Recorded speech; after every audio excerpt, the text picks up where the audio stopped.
এক যুবকের চিকিৎসাকে কেন্দ্র করে বর্ধমানের অনাময় সুপার স্পেশালিটি হাসপাতালে একেবারে তুলকালাম পরিস্থিতি তৈরি হলো। কর্তব্যরত চিকিৎসককে হেনস্থা করা হলো, স্বাস্থ্যকর্মী এবং পুলিশ কর্মীদেরও মারধর করলেন রোগীর আত্মীয়রা, এমনটাই অভিযোগ।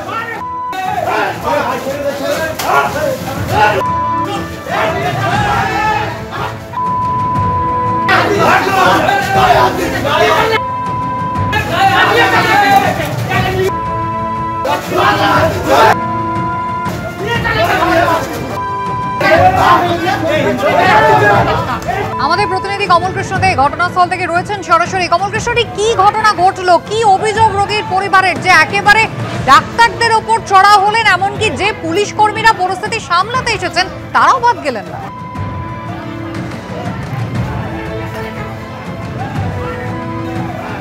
একদম দেখো, যে ঘটনাটা কালকে সন্ধ্যেবেলাতে এই আমরা যেটা দাঁড়িয়ে আছি এটাই হচ্ছে অনাময় সুপার স্পেশালিটি হসপিটালের ট্রমা কেয়ার সেন্টার। এক যুবক পিকনিক করতে গিয়ে পায়ে চোট পায় এবং তারপর এই ট্রমা সেন্টারে তাকে ভর্তি করা হয় এবং তার সাথে বেশ কিছু যুবক কিন্তু এই ট্রমা কেয়ার সেন্টারে আসে এবং তারপরেই হচ্ছে চিকিৎসা পরিষেবা নিয়ে কোনো সমস্যা তৈরি হয় এবং সেই উন্মুক্ত যুবকরা প্রথম চিকিৎসকদের ধাক্কাধাক্কি করে এবং সেইটাকে দেখার পর শক্তিগড় পুলিশ ক্যাম্পের এই অনাময় হসপিটালে থাকা পুলিশ কর্মী এবং হাসপাতাল কর্মীরা সেটাকে দেখার পর তাদের যখন বোঝাতে শুরু করে, এরপরে কিন্তু উন্মুক্ত যুবকরা রীতিমতোভাবে হাসপাতাল কর্মীদের মারধর করে এবং এই যে জায়গা দেখতে পাচ্ছ এই জায়গাতে পুলিশ কর্মীদেরকে রীতিমতো মাটিতে ফেলে মারধর করা হয় এবং এই ঘটনাতে বেশ কয়েকজন হাসপাতালের যেমন কর্মী আহত হয়েছে, তেমনি একজন কনস্টেবল গুরুতর আহত হয়েছে এবং 4 জন টিএসজি কর্মী তারাও আহত হয়েছে। ছবি আমরা দেখতে পাচ্ছি, ভিডিও ভাইরাল হয়েছে ইতিমধ্যেই। কমল, তুমি আমাদের সঙ্গে থাকো। হাসপাতালের সুপার তিনি কি জানিয়েছেন ঘটনা প্রসঙ্গে?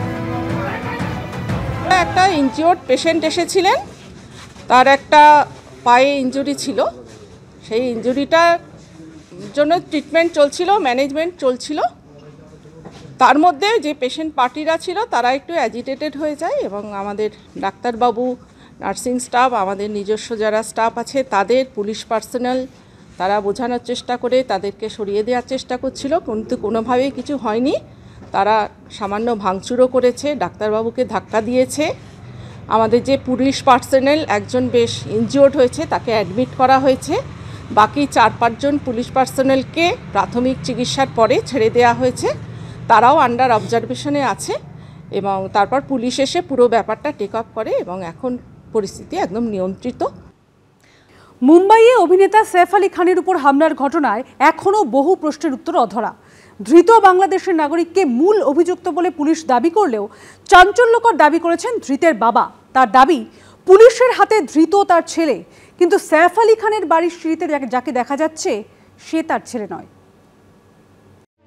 যাকে সিসিটিভি ফুটেজে সৈফ আলী খানের বহুতলে সিঁড়িতে দেখা যাচ্ছে আর যাকে পুলিশ গ্রেফতার করেছে, দুজনে কি একই ব্যক্তি নাকি ভিন্ন মানুষ?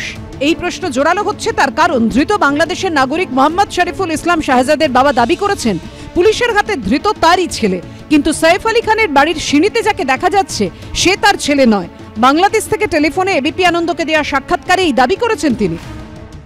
আমি তো দেখেছি, এখানে ভালো করে দেখলাম যে তার চুল অনেক বড়, সামনে চোখ ঢেকে যায়। হ্যাঁ, কিন্তু এইরকম চোখ ঢাকা ছবি চুল আমার ছেলে রাখে না এবং চেহারা অন্য ধরনের একটু দেখা যায়।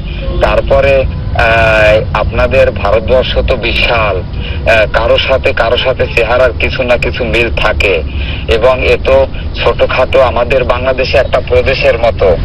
কত বড় ভারতবর্ষ দেশ, কিছু না কিছু লোকের সাথে মিল থাকে, ডিফারেন্স আছে, দুটো ফটো আলাদা।